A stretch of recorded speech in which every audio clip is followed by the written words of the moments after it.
दोस्तों नमस्कार, BMKT news में आपका स्वागत है। देखिए, उत्तर प्रदेश के मुख्यमंत्री योगी आदित्यनाथ ने नई शिक्षा नीति को लेकर के उत्तर प्रदेश में चल रहे मदरसों को कुछ हिदायत दिया है। मदरसों के बारे में योगी आदित्यनाथ की नीति ये है कि मदरसों में केवल दीन की ही शिक्षा ना दी जाए, केवल धार्मिक शिक्षा ही ना दी जाए, बल्कि छात्रों को गणित है, विज्ञान है, हिंदी है, अंग्रेजी है, सामाजिक विज्ञान जैसी आधुनिक पढ़ाई भी जो है वो करवाई जाए।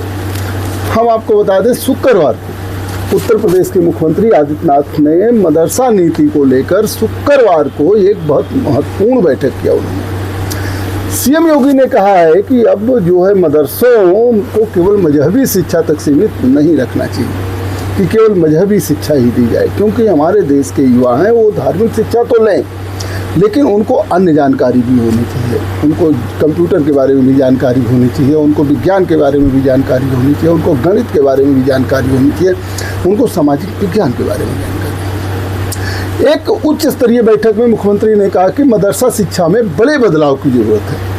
उन्होंने साफ किया कि जब तक मदरसे अवस्थापना मानकों को पूरा नहीं करते हैं उन्हें मान्यता ना दी जाए। जब तक सारे मानक को पूरा ना कर दे तब तक उनको मान्यता ना दी जाए, मदरसा बोर्ड से उन्होंने साफ कह दिया। मुख्यमंत्री ने कहा कि सरकार का मकसद सिर्फ सुधार नहीं है, बल्कि मदरसा शिक्षा को नवाचार और समावेशिता के साथ मुख्य धारा से जोड़ना है, ताकि लगे कि हाँ, मदरसों में जो अच्छी शिक्षा और जो है उनको मुख्य धारा की शिक्षा दी जाती है।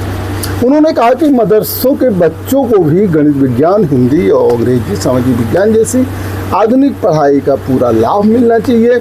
मुख्यमंत्री ने ये भी कहा कि मदरसों में पढ़ने वाला हर विद्यार्थी का उज्जवल भविष्य सुनिश्चित करना जो है वो सरकार की प्राथमिकता है।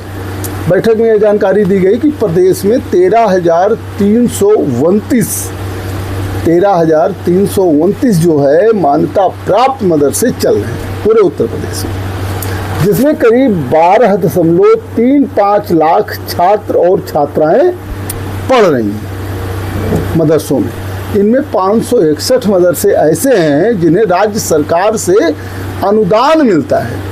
उत्तर प्रदेश में 561 मदरसे ऐसे हैं जिनको उत्तर प्रदेश सरकार अनुदान देती है, और इन मदरसों में लगभग 23,000 से अधिक शिक्षक और कर्मचारी काम कर रहे हैं। ये जो है मदरसों की स्थिति है। मुख्यमंत्री ने इस बात पर चिंता जताई कि बोर्ड परीक्षाओं में शामिल होने वाले छात्रों की संख्या लगातार गिरावट आ रही है।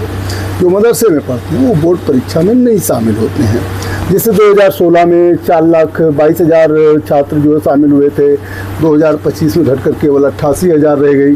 तो मुख्यमंत्री ने इसे चिंताजनक बताते हुए सुधार की जरूरत बताया।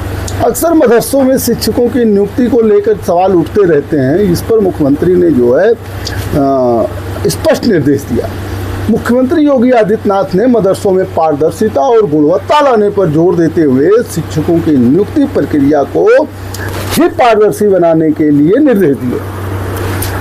साथ ही उन्होंने एक उच्च स्तरीय समिति बनाने का निर्देश दिया, जिसकी अध्यक्षता निदेशक अल्पसंख्यक कल्याण करेंगे।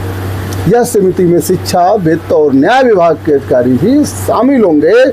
समिति मदरसों के संचालन, शिक्षकों की सेवा, सुरक्षा और पाठ्यक्रम में बदलाव की सिफारिशों पर ध्यान देगी। गौरतलब है कि प्रदेश में मदरसा शिक्षा को व्यवस्थित करने के लिए अगस्त 2017 में मदरसा पोर्टल की शुरुआत की गई थी। इसके जरिए परीक्षाएं, प्रमाण पत्र, पंजीकरण और अन्य कार्य ऑनलाइन हो गए हैं, जिससे व्यवस्था में पारदर्शिता आई है। साथ ही अब सेकेंडरी और सीनियर सेकेंडरी स्तर पर SCERT के पाठ्यक्रम को लागू किए गए हैं। ये जो है वहाँ पर जानकारी हो पाई है कि 2017 में मदरसा पोर्टल की शुरुआत हो गई है, और जिसमें जो है परीक्षाएं, प्रमाण पत्र, पंजीकरण, अन्य कार्य ऑनलाइन भी हो गए हैं।